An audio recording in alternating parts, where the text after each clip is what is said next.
Abbey Sharp.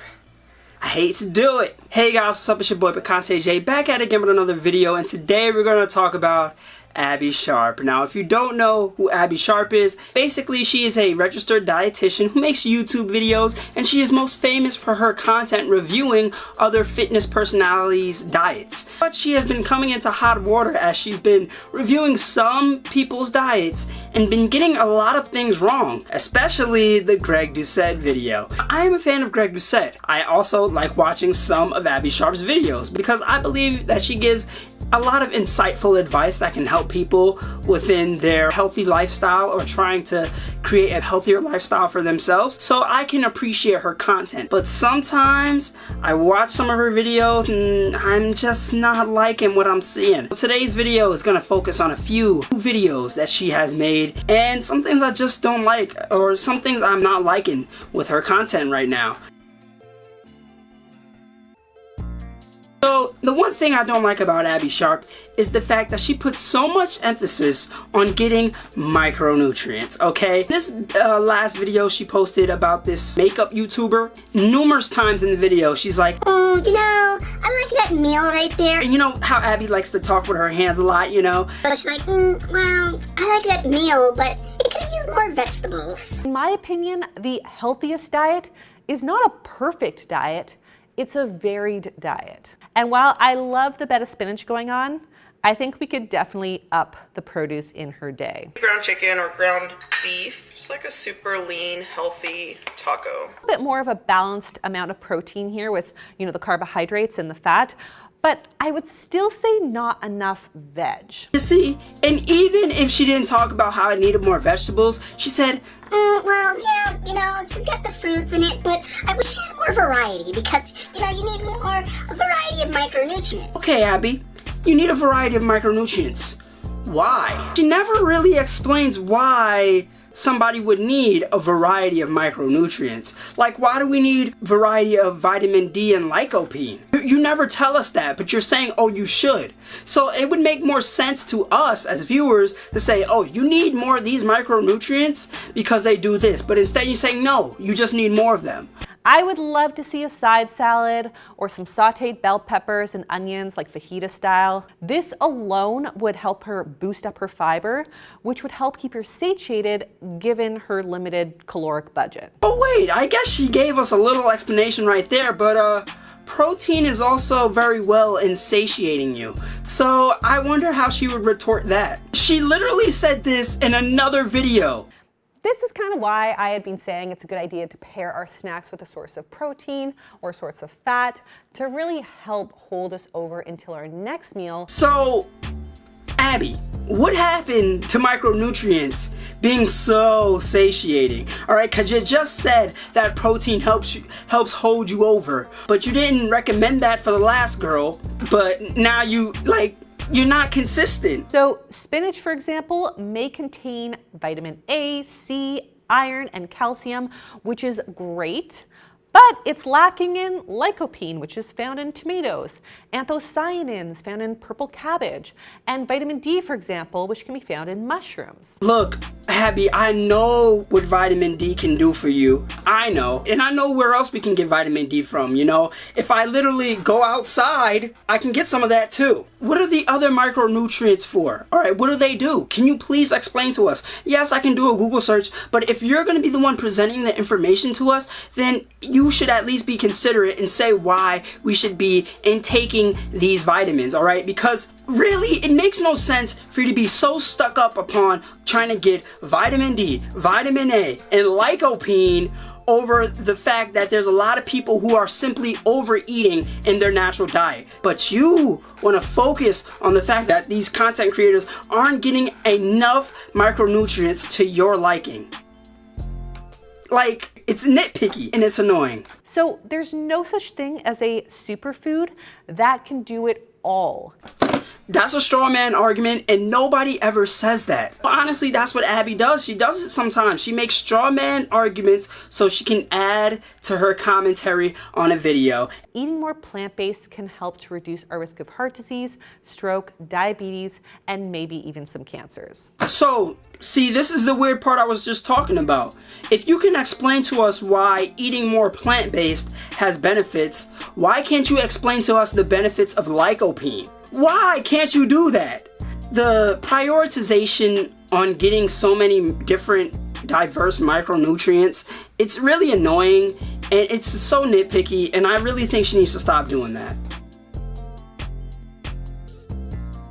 Now, another point I would like to get to is that Abbey is very biased on protein intake. So if we again are looking at a 150-pound person, the maximum amount of protein that can likely be used for muscle synthesis and repair at a time is around 27 grams of protein. Now, we know that if you're vegan, then and she looks at your meals, she's gonna be like, oh, you need more protein. But if you get anything more than 30 grams of protein in a meal, she's gonna be like, oh, well, you know, that's a little too much protein, and you know, your body can't absorb that much protein. So I would like to see you spread it out. she used the study, but I'm about to use the study right now, boy.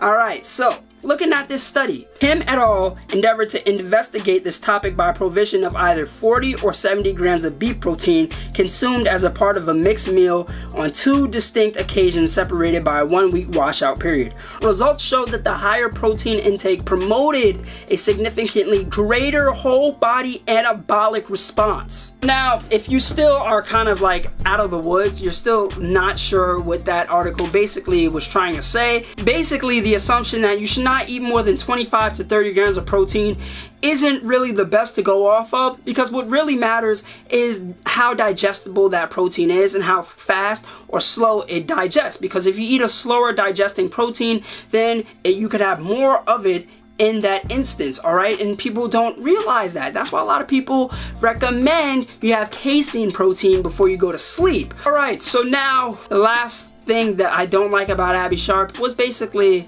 how she tried to come at Greg Doucette. And yeah, we're just gonna hop right into the video. And it's safest to not lose more than 0.5 to 1% of body weight per week. In any kind of normal situation, 2 pounds a week would not be safe or sustainable as a rate of weight loss. For most people, even sticking to this extreme of a deficit for a week would be a huge challenge that would very likely backfire. Okay. But Greg is a coach himself, so I'm sure he knows that this is not meant to be sustained. Okay, now then what was the point of saying everything before that then? When we think of a certain food as being bad and ourselves as being bad for eating it, and that's where she messes up right there, because Greg never says that eating bad food makes you a bad person. And he's also never said that eating good food makes you a morally good person. It's like Abbey has to comment on everything and give rebuttals to it, and you don't have to do that. It's like she does this just to I'm gonna get more into this after analyzing this video. Eating a cupcake does not make you a bad person. And eating an apple does not make you inherently a good person. That's a straw man. Nobody ever says that. This law shouldn't be applied to humans like it is machinery, because we, unlike machines, can have irregular insulin responses, dysfunctional thyroids, fluctuating hormones, and or prescribed medications that change how we store and mobilize fat in our bodies. Now, I don't like it when a lot of people use these examples because, number one, these instances aren't the norm and they don't frequently happen for a lot of people. So for you to use them as a basically reason to not use calories in, calories out is so weak of an argument. You know, in her defense, she would say, oh, but at the end of the video, you know, like at the 45-minute mark, I said some great things about Stephanie. Abbey, 90% of people that watch anyone's videos do not stay until the end. I really think if you're going to analyze someone's diet, that you need to do your full homework on them, right? I feel like you need to know them as well as a fan, as a subscriber would know them. It's not okay to just watch 1 or 2 videos and make all of these assumptions. Healthy, crazy, cool. I couldn't have said it better myself. Alright, so yeah, Abbey, she, one thing I gotta talk about with her videos is that it's like in the beginning of her videos, some of her videos, she says her videos are for entertainment and education. Alright, so notice how entertainment is first. Alright, you know, I might be a little nitpicky right now, but it's like when I watch her videos, she has to comment on so many little things and tries to make these big overreaching statements and arguments off of them. And it's like, you didn't need to do that. Abbey Sharp is like, have you ever been in a class where you have to do a journal entry or write a short essay, and then your teacher or professor was like, hey, you gotta make a group with 3 people and you're all gonna leave comments on each other's paper? Well, Abbey is that classmate who basically leaves all these comments and notes, and you're just like, I don't think this was needed, and the people before already commented on it. And even the professor will leave less notes than that person. Well, Abbey goes far and beyond, alright? And it's just a lot of her commentary is not needed on certain things. And basically, a lot of times, she makes certain statements where it's not even about the content creator. It's the fact that she just wants to get her point across. And he's like, okay, Greg, thanks for bringing that up. I'm gonna talk about how, like, no, like, I thought you were reviewing the diet, not trying to make this big statement about how you don't like calories in, calories out, all right? It's just, in the whole micronutrients thing, that is so nitpicky. But, you know, I know she's sassy, and that's fine, but sometimes I don't think she realizes what she's doing. I don't really think she realized what she's doing. And one thing that her and a lot of other YouTubers do, even when they know they're wrong in the video, they don't make a response video. No, they just go in the comments and be like, yeah, I know I was wrong, but hey, forgive me. And then say, oh, and then she'll make excuses like, oh, well, you know, I couldn't like go through all of his content, of course, so I just had to go off of these few videos to make my own video. Well, Abbey, you should do your full extensive research. No, you don't have to watch all of his videos, but it was clear when you made that Greg Doucette video that you did not do your research. It was clear that you didn't like a lot of his methods, and you wanted to make a video about him, and you know that he had a lot of clout connected to his name. So you went and made that video, and you thought you did something, but you didn't. Alright, you didn't. And I don't want this to happen to her in the future. If she's ever gonna make a video analyzing somebody's diet, the problem is, if you stick to the diet, you're okay. But then once you start making comments on their character and start making these big generalizations of their character, when you were making this video basically just for their diet, now you are in danger of making yourself look like a dumbass because you're only looking at a few videos. Alright, so, you know, Abbey, she's an adult, she's smart, but she's been doing a lot of dumb stuff, and this is an example. I don't know, guys, let me know what you think. I think that she definitely needs to do more research when she does these type of videos. These type of videos get her a lot of views, alright? You know, it's great for other fans that are fans of certain content creators to come over and watch those videos to see her and how she basically reviews their diets.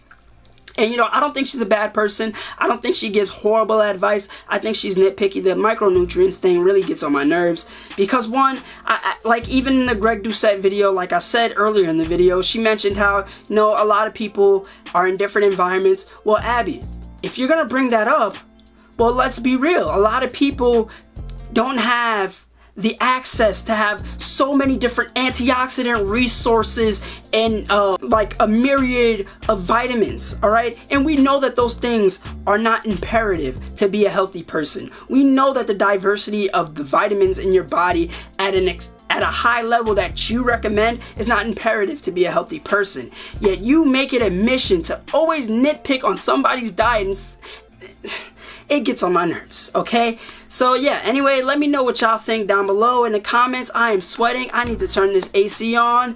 But yeah, that's about it. It's been another Picante J video, so please remember, like, comment, subscribe, and peace. Securing the purse and the bag and the suitcase. I'll be grinning. Yeah.